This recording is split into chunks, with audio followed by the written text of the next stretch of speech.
Allô tout le monde, aujourd'hui je vais vous parler de la disparition de Sébastien Dupuis. Il avait 24 ans, puis il est disparu le 15 août 2005, dans le fond, je dis à Saint-Paulin, sauf que la dernière fois qu'il aurait été aperçu, ça serait dans le coin de Saint-Alexis-des-Monts et Saint-Didas. Mais il est originaire de Saint-Paulin. Dans le fond, avant de commencer sur les circonstances de sa disparition, puis les événements qui ont précédé et suivi ça, je vais vous parler un peu de Sébastien pour que vous compreniez un peu mieux la suite des choses. Dans le fond, Sébastien, c'est ça. Il avait 24 ans, il habitait chez ses parents. C'était un jeune homme réservé, il sortait pas beaucoup, sauf de temps en temps pour prendre une petite marche. Il était sans emploi. Il souffrait de schizophrénie. Par contre, ça faisait 2-3 ans qu'il avait des traitements adéquats. Donc, il prenait sa médication était adéquate. Donc, tu sais, c'était pas, il faisait pas des crises. Là, il était, avec la médication, il était comme régulé, là, puis il était capable de fonctionner. Il n'était pas suicidaire, il n'était pas du genre à fuguer selon sa mère. Puis, dans le fond, c'est ça. Il habitait à Saint-Paulin, puis il y avait un bon ami qu'il voyait souvent. Ce qui m'amène à vous parler de la disparition. En fait, justement, cet ami-là et Sébastien, lundi le 15 août 2005, ils sont partis de la rue Bergeron vers 23 h pour faire une balade à vélo. Donc, les deux amis sont partis vers 23 h en direction de Saint-Alexis-des-Monts. Ils ont emprunté le rang Belle-Montagne, qui est aussi connu comme étant la route 349. Donc 45 minutes plus tard et 15 km de vélo plus tard, parce que 45 minutes, ça équivaut à ces 15 km de vélo. Donc ils arrivent à Saint-Alexis-des-Monts. Là, ils décident de flâner un petit peu dans le village, puis au centre-ville du village, là, où est-ce que le peu de bars qu'ils ont et les commerces principaux, comme la rue principale, si je pourrais dire. Pas vraiment un centre-ville, là, parce que c'est petit quand même, c'est pas énorme. Donc, c'est ça, ils arrêtent un peu. Puis, vers 4 h du matin, ils empruntent la route 349 vers Saint-Didas. Puis au niveau de la rivière aux Écorces, il y a un petit pont. Puis dans le fond, c'est à ce moment-là que l'ami de Sébastien se tourne en arrière. Puis il constate que Sébastien n'est pas là. Son vélo non plus, il n'y a comme aucune trace, il est juste pas là. Donc il rebrousse chemin et décide d'aller voir, retourner à Saint-Alexis-des-Monts, voir s'il n'est pas retourné là-bas. Puis en constatant qu'il n'est pas là, l'ami de Sébastien décide de retourner à Saint-Paulin. Il se dit que Sébastien est probablement retourné chez lui pour se coucher. Donc il retourne chez lui également, son ami, sans prévenir personne. Puis c'est juste le lendemain matin, le matin du mardi le 16 août, vers 5 h du matin, les parents de Sébastien se réveillent pour aller au travail, puis constatent que Sébastien n'est pas rentré, que son lit n'est pas défait, donc il n'est pas là.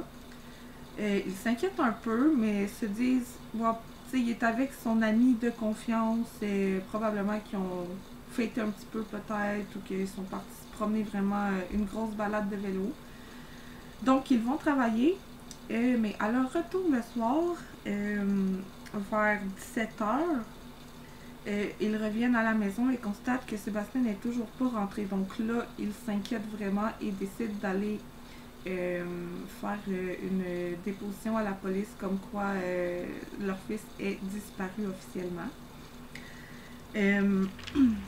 À ce moment-là, il y a 10 jours de recherche intensive qui sont faits par la police et des bénévoles. Ils ont donné comme un méga blitz, puis ils ont décidé de vraiment faire 10 jours de recherche intensive. Mais finalement, malheureusement, ça n'a rien donné. Par contre, il y a des témoignages qui ont été recueillis qui sont quand même intéressants. Il y a des témoins qui affirment avoir vu les deux jeunes hommes à Saint-Alexis-des-Monts dans le village, dans la nuit. L'ami de Sébastien affirme que son ami Sébastien avait un comportement tout à fait normal. Il n'y avait rien d'alarmant, il n'avait pas bu d'alcool, il n'avait pas consommé de drogue, il était totalement à jeun et avait toute sa tête, là. Puis il n'était pas étrange là, dans sa manière d'agir ou de parler, donc il ne comprend pas vraiment. Aussi, à 5 heures du matin, sur la route 349, un homme aurait dit avoir aperçu Sébastien sur la route avec son vélo, puis il cherchait son ami. Il demandait s'il n'avait pas vu un homme correspondant à la description de son ami, puis il dit que ça s'est comme arrêté là parce qu'il ne pouvait pas l'aider, donc Sébastien a continué sur la route 349 avec son vélo. Puis le mardi à 15 heures, il y a une femme qui aurait aperçu Sébastien sur le chemin du Lac Rouge également.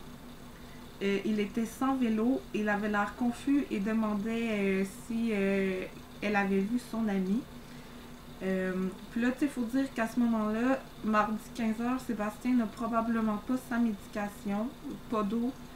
Là, selon la femme, ce qu'elle dit, ben, il avait plus de vélo. Donc, c'est à se poser des questions. Qu'est-ce qui est arrivé? Il y a plein de possibilités.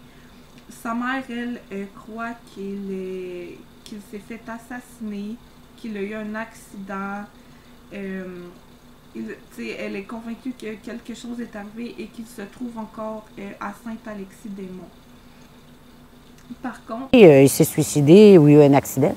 Ces témoignages-là que je viens de vous dire, excepté celui de son ami, mais tu sais, les gens qui ont vu là, Sébastien seul, l'homme et la femme, ben ça, c'est pas des témoignages qui ont pu être vérifiés auprès de la police, donc c'est pas vraiment tenu en ligne de compte, malheureusement.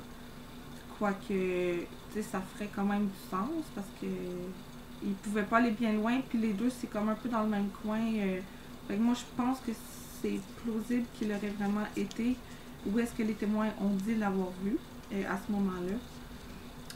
Donc, c'est ça. Puis, la police, dans ce cas-ci, a vraiment cherché les alentours dans les jours immédiatement là, précédant la disparition. Puis, malheureusement, rien n'a été retrouvé. Toujours rien à ce jour. Donc, si vous avez des informations, vous pouvez toujours appeler le numéro de la Sûreté du Québec que je vais vous mettre à l'écran. Puis, c'est ça, si vous entendez parler de quelque chose, vous pouvez toujours appeler là anonymement pour aider la famille à le retrouver. C'est toujours difficile pour les familles de perdre quelqu'un de proche, mettons s'il avait été assassiné ou qu'il est décédé présentement. Mais c'est encore pire de vivre dans le doute, les questionnements, juste pas savoir où ce qui s'est passé. Donc si on pouvait le retrouver juste pour que la famille puisse fermer ce chapitre-là et faire leur deuil, ça serait vraiment une bonne chose. Donc sur ce, je vous souhaite une bonne journée.